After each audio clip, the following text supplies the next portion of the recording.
मुलांनो, तर आज आपण दिनदर्शिका हा टॉपिक शिकतोय, बरोबर? काय आहे प्रश्न?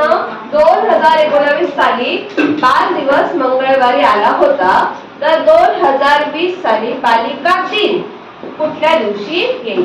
आता याच्यामध्ये मी तुम्हाला ऑप्शन दिलेले नाही, पण आता मीच तुम्हाला प्रश्न विचारणार आहे की बाल दिवस कोणत्या तारखेला येतो? 14 नोव्हेंबर. Very good. कोणता? 14 नोव्हेंबर. आणि आता मला कोण सांगेल की बालिका दिन कधी येतो?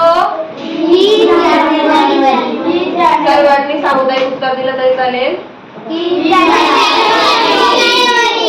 Very good. 3 जानेवारी.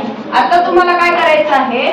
14 नोव्हेंबर पासून 3 जानेवारी पर्यंत जायचे. मग आता तुम्ही कसं जाणार? बघा, 14 नोव्हेंबर, ठीक आहे. नोव्हेंबर मध्ये एकूण दिवस किती असतात? 30.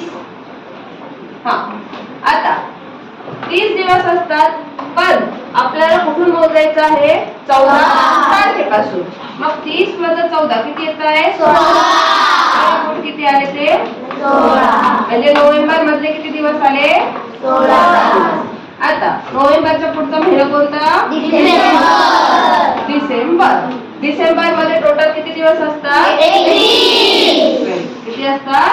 31. आता जानेवारी मध्ये एकूण दिवस किती? 30. 30 की 31? 31.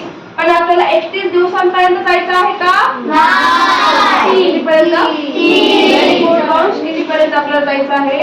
3 जानेवारी पर्यंत जायचं आहे. किती दिवस जायचं आहे? 3 दिवस. मग आता तुम्ही ह्या तिघांची काय करणार? 16 अधिक 31 अधिक 3 किती आली बेरीज? 50. पटकन केली. किती आली? 50. बरोबर. आता पुढची स्टेप काय आहे? तर एका आठवड्यामध्ये किती दिवस असतात? 7. किती दिवस असतात? 7. त्या 7 ने तुम्हाला कशाला भागायचं आहे? 50. बेरजेला भागायचं. ती बेरीज किती आहे? 50. चला, 50 ला 7 ने भाग द्या. 50. Very good. 7 7 49. बाकी किती उरली? 1. मग आपण काय करणार? 2019 साली बाल दिवस कोणत्या वारी आला होता? मंगळवार. त्याच्यात किती ऍड करणार? 1. दिवस आला, काय वार आला आता? बुधवार. समजलं सर्वांना? हो.